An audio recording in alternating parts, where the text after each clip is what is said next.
اگر آپ ساتھ پاؤں دھونا چاہیں تو پاؤں بھی دھو سکتے ہیں، ساتھ جائز ہے پاؤں دھونا بھی. اور اگر پاؤں نہ دھونا چاہیں تو سارے جسم پر پانی بہا لیں، یہ 3 چلو ڈالنے کے بعد دونوں ہاتھوں کے، اور پھر غسل خانے سے باہر جا کر پاؤں دھو لیں تو یہ آپ کا غسل ہو جائے گا. امام الانبیاء محمد الرسول اللہ صلی اللہ علیہ وسلم کا یہی طریقہ غسل کا ہماری ماں ام سلمہ، میمونہ، عائشہ رضی اللہ عنہا بیان کرتی ہیں، اور یہ احادیث صحیح بخاری شریف کے اندر کتاب الغسل میں موجود ہیں، اور میں نے ان احادیث کا خلاصہ آپ کے سامنے رکھ دی ہے. فجر کی 2 رکعتیں دنیا اور ما فیہا سے بہتر ہیں. ایک طرف ساری دنیا ہو اور ساری دنیا کا ساز و سامان ہو، اور دوسری طرف فجر کی 2 رکعتیں پڑھنے کا موقع انسان کو مل رہا ہو، تو محمد الرسول اللہ صلی اللہ علیہ وسلم کا یہ فرمان اس بات پر نص ہے کہ وہ ساری دنیا اور اس کا ساز و سامان لینے سے بہتر اور افضل ہے یہ فجر کی 2 رکعتیں پڑھنا. اس سے آپ اندازہ لگائیں کہ کتنی بڑی اہمیت ہے ان فجر کی 2 رکعتوں میں اسلام کے اندر، کہ ساری دنیا اور اس کا ساز و سامان ایک طرف اور یہ فجر کی 2 سنتیں ایک طرف. ایک روایت میں مسلم شریف کی ہے، ایک روایت میں عائشہ ام المومنین سے ہی یہ لفظ ہیں، لہما احب الی من الدنیا. رسول اللہ صلی اللہ علیہ وسلم نے فرمایا مجھے محمد کو دنیا میں سب سے زیادہ، ساری دنیا سے زیادہ محبوب ہیں یہ فجر کی 2 رکعتیں. اسی وجہ سے رسول مکرم صلی اللہ علیہ وسلم ان فجر کی 2 رکعتوں کا جتنا خیال رکھتے تھے، جتنا ان کا اہتمام کرتے تھے، اتنا خیال آپ کسی بھی چیز کا دوسری کا نہیں کرتے تھے. ہماری ماں عائشہ ام المومنین کی روایت میں یہ لفظ ہیں کہ میں نے رسول اللہ صلی اللہ علیہ وسلم کو کسی چیز کا اتنا اہتمام کرتے ہوئے، اتنا خیال رکھتے ہوئے نہیں دیکھا، کسی بھی چیز کا جتنا میں نے رسول مکرم صلی اللہ علیہ وسلم کو یہ فجر کی 2 سنتیں پڑھنے کا خیال رکھتے ہوئے اور ان کا اہتمام کرتے ہوئے دیکھا. اس طرح میں نے رسول اللہ صلی اللہ علیہ وسلم کو کسی چیز کا اہتمام اور خیال کرتے ہوئے نہیں دیکھا. اور یہ بھی حدیث میں ہے، عائشہ ام المومنین سے ہی مروی ہے رضی اللہ عنہا، کہ رسول اللہ صلی اللہ علیہ وسلم ظہر سے پہلے 4 رکعتیں اور فجر سے پہلے 2 رکعتیں کبھی چھوڑتے ہی نہیں تھے. حتیٰ کہ رسول مکرم صلی اللہ علیہ وسلم سفر میں بھی یہ 2 رکعتیں نہیں چھوڑتے تھے. ویسے فرض 2 ہو جاتے ہیں، جو 4 فرضوں والی نماز ہے اس کے سفر میں 2 فرض رہ جاتے ہیں، لیکن اللہ کے نبی ان کی اتنی اہمیت ہے ان 2 سنتوں کی کہ رسول اللہ صلی اللہ علیہ وسلم سفر میں بھی ان کو پڑھتے تھے اور سفر میں بھی ان کا اہتمام کرتے تھے، سفر میں بھی نہیں چھوڑتے تھے. وہ حدیث بھی مشہور ہے، جب رسول اللہ صلی اللہ علیہ وسلم ایک سفر سے واپس آ رہے تھے تو سحری سے کچھ وقت پہلے آپ نے پڑاؤ ڈالا آرام کرنے کے لیے. حضرت بلال رضی اللہ عنہ کو پہرے دار مقرر کر دیا، تو ان کو کہا کہ اذان کے ٹائم میں ہمیں جگا دینا. انہوں نے کہا اللہ کے نبی میں جگا دوں گا. تو بلال رضی اللہ عنہ اس سورج کی طرف منہ کر کے وہ بھی ٹیک لگا کر بیٹھ گئے. ان پر بھی نیند غالب آ گئی، اللہ نے ان کو بھی سلا دیا. تو آنکھ ہی نہیں کھلی بلال رضی اللہ عنہ کی. سب سے پہلے رسول اللہ صلی اللہ علیہ وسلم کی آنکھ کھلی اس وقت سورج طلوع ہو چکا تھا، سورج چڑھ چکا تھا. سورج چڑھنے کے بعد آپ کی آنکھ کھلی سب سے پہلے. تو رسول اللہ صلی اللہ علیہ وسلم نے بلال رضی اللہ عنہ کو اٹھایا.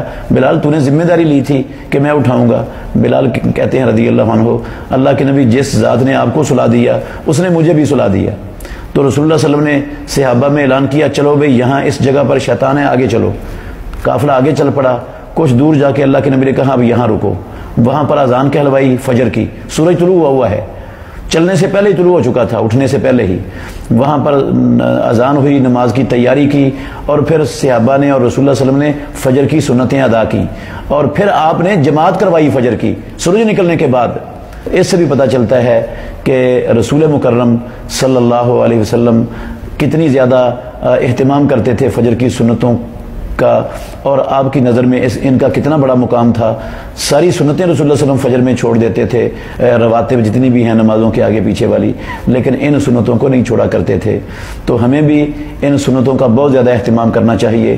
اگر کسی بھائی کی یہ سنتیں فجر سے پہلے رہ جائیں، لیٹ ہو جائے وہ اٹھتے ہوئے، تو وہ فجر کی جماعت کے فوراً بعد پڑھ سکتا ہے.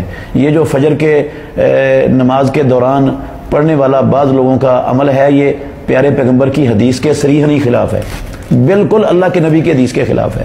صحیح مسلم میں ہے پیارے پیغمبر نے کہا اذا اقیمت الصلاۃ فلا صلاۃ الا المکتوبہ، جب نماز کی اقامت ہو جائے تو پھر فرضی کے علاوہ کوئی نماز ہوتی ہی نہیں. تو یہ سنتیں تو ہوگی نہیں نماز کے دوران. بعض لوگ اس کے باوجود بھی وہ رسول اللہ صلی اللہ علیہ وسلم کی اس واضح اور صریح نص کے باوجود وہ جماعت کے دوران سنتیں پڑھ رہے ہوتے ہیں، حالانکہ وہ نماز ہوتی نہیں اور اللہ کے نبی نے اسے روکا ہے، منع فرمایا ہے۔ تو یہ ثابت ہے رسول اللہ صلی اللہ علیہ وسلم سے، مصنف ابن ابی شیبہ میں بھی ہے، دوسری کتابوں میں بھی ہے، صحیح سند کے ساتھ، دو بندوں کو رسول اللہ صلی اللہ علیہ وسلم نے دیکھا فجر کے بعد نماز پڑھ رہے تھے۔ جب انہوں نے پڑھ لی تو آپ نے ان کو کہا ان کو بلاؤ میرے پاس۔ آپ نے پوچھا تم کون سی نماز پڑھ رہے تھے؟ انہوں نے کہا اللہ کے نبی ہماری پہلے والی 2 رکعتیں رہ گئی تھی۔ یہ لفظ سن کر رسول اللہ صلی اللہ علیہ وسلم خاموش ہو گئے۔ اگر فجر کے فوراً بعد 2 رکعتیں پڑھنا ناجائز ہوتا، حرام ہوتا، غلط ہوتا تو اللہ کے نبی اس پر خاموش ہوتے یا ان کو منع کرتے؟ آپ ان کو کہتے بھی خبردار آج کے بعد نہیں پڑھنی، تم نے یہ ٹائم ہی نہیں ہے پڑھنے کا۔ رسول اللہ صلی اللہ علیہ وسلم کی اس پر خاموشی یہ دلیل ہے کہ فجر کے فوراً بعد سنتوں کی قضائی اگر کسی کی پہلے رہ گئی ہیں تو وہ دے سکتا ہے۔ ان سنتوں کی اسلام میں فضیلت، مقام اور اہمیت ہی بے شمار ہے، اس لیے جو جماعت کے دوران جو پڑھنے والے ہیں ان کو توبہ کرنی چاہیے، نہ اپنی سنتیں اہمیت والی ضائع کرنی چاہیے، نہ رسول اللہ صلی اللہ علیہ وسلم کی حدیث کی سر عام مخالفت کرنی چاہیے، اور نہ ہی وہ قرات کے دوران جب امام پڑھ رہا ہو، ایک طرف ہمارے یہ بھائی کہتے ہیں کہ جب امام قرات کر رہا ہو تو فاتحہ بھی نہیں پڑھنی، اور ادھر سارا کچھ ہی پڑھی جا رہے ہوتے ہیں، امام کی قرات بھی سن رہے ہوتے ہیں۔ تو اللہ سے جو ہے نا وہ ڈرنا چاہیے ہمارے ان بھائیوں کو، اور رسول اللہ صلی اللہ علیہ وسلم کا جو فرمان ہے اس کو اپنا اوڑھنا بچھونا بنانا چاہیے، اپنی زندگی کو، اپنے عمل کو اس کے مطابق بنائیں گے تو ہم اللہ کے ہاں سرخرو ہو جائیں گے۔ اللہ ہمیں سمجھنے کی اور عمل کرنے کی توفیق عطا فرمائے۔ بینک سے کسی قسم کی ڈیلنگ اور کسی قسم کا کاروبار کرنا اسلام میں حرام ہے، سوائے ٹرانزیکشن کے۔ سوائے کس کے؟ ٹرانزیکشن کے۔ بینک کو آپ استعمال کر سکتے ہیں ٹرانزیکشن کی حد تک بس۔ ٹرانزیکشن کا مطلب ہے آپ سرکاری ملازم ہیں، آپ کی تنخواہ بینک کے ذریعے آتی ہے، آپ کا اکاؤنٹ نہیں ہوگا تو آپ کو تنخواہ نہیں ملے گی۔ آپ بین الاقوامی تجارت کرتے ہیں، بین الاقوامی تجارت وہ بینک کے بغیر آج ممکن۔ آپ نیشنل تجارت کرتے ہیں ملک کے اندر، فیکٹری آپ نے لگائی ہوئی ہے اور آپ فیکٹری کی پروڈکٹ پورے ملک کے تمام شہروں میں بیچتے ہیں، بلٹی کر دیتے ہیں، اور آپ کے پاس اتنا وقت نہیں ہوتا آپ سب کے پیچھے پھر کر اگرائی کریں یا بندے بھیجیں، آپ ان کو اکاؤنٹ کا نمبر دے دیتے ہو، بلٹی آپ کو پہنچ جائے گی تو آپ اتنے پیسے میرے اکاؤنٹ میں جمع۔ جو ہی آپ کی سیلری آپ کے اکاؤنٹ میں آئے، آپ کے وہ پیسے آپ کے اکاؤنٹ میں آئیں، اسی وقت فوری طور پر ان پیسوں کو بینک سے کیا کر لیں؟ نکال لیں، بینک کے اندر چھوڑیں، وہاں چھوڑنے جائز، اتنے کو پیسے رہیں جن پیسوں سے آپ کا اکاؤنٹ چلتا رہتا ہے، زندہ رہتا ہے، تو اس پر انشاءاللہ رب پکڑ نہیں کرے گا۔ یہ اس میں آتا ہے فَمَنِ اسْتُرَّ غَيْرَ بَاغٍ وَلَا عَادٍ فَلَا إِثْمَ عَلَيْهِ۔ البتہ حفاظت کے لیے بینک میں پیسے رکھنا، حفاظت کے لیے بینک میں پیسے رکھنا، چاہے آپ کرنٹ اکاؤنٹ میں رکھیں، کرنٹ اکاؤنٹ سیونگ اکاؤنٹ سے بھی بڑا جرم ہے۔ کرنٹ اکاؤنٹ میں پیسے رکھنے سیونگ سے بھی بڑا جرم ہے اور بڑا گناہ ہے۔ کیسے؟ ایک حدیث سناتا ہوں، آپ کو سمجھ آ جائے گی انشاءاللہ۔ پیارے پیغمبر نے لعنت فرمائی ہے، حضرت جابر کہتے ہیں مسلم شریف میں حدیث ہے، لعن رسول اللہ آکل الربا و موکلہ و کاتبہ و شاہدیہ و قال ہم سوا۔ امام الانبیاء نے لعنت فرمائی سود کھانے والے پر، سود کھلانے والے پر، سود لکھنے والے کلرک مینیجر پر، اور سود کے اوپر گواہ بننے والوں پر، اور آپ نے فرمایا سب برابر ہیں، جتنا بڑا گناہ گار سود کھانے والا، اتنا بڑا کھلانے والا، اتنا بڑا لکھنے والا، اور اتنے بڑے گناہ گار اس پر گواہی دینے والے۔ یہ کھانے والا کھلانے والا تو سمجھ آ رہا ہے گناہ گار ہونے چاہیے، یہ جو لکھنے والا ہے اس نے نہ کھایا نہ کھلایا، یہ جو گواہی دے رہے ہیں دو بندے، نہ کھایا انہوں نے نہ، یہ برابر کے گناہ گار کیوں ہیں؟ اس لیے کہ انہوں نے کھانے اور کھلانے والوں کا کیا کیا ہے؟ تعاون کیا ہے۔ اور آسمانوں والے رب نے حرام کام میں تعاون کرنے کو بھی اپنے بندوں پر حرام کیا ہے۔ رب نے کہا وَتَعَاوَنُوا عَلَى الْبِرِّ وَالتَّقْوَىٰ وَلَا تَعَاوَنُوا عَلَى الْإِثْمِ یہ گناہ کا کام ہے، اور گناہ کے کام میں تعاون کرنا بھی کیا ہے؟ اور اب آپ نے انصاف سے بتانا ہے، ایک بندے نے گواہی دی اور چلا گیا، ایک بندے نے گواہی دی دو سودی کاروبار کرنے والوں کے لیے اور کیا ہو گیا؟ چلا گیا۔ میں نے اپنے لاکھوں روپے کروڑوں روپے بینک میں جمع کرنے کے لیے رکھ دیے، وہ گواہی دینے والوں کا تعاون بڑا ہے یا میرا بڑا ہے تعاون؟ کس کا تعاون بڑا ہے؟ پیسے رکھنے والے کا تعاون بڑا ہے بینک والوں سے،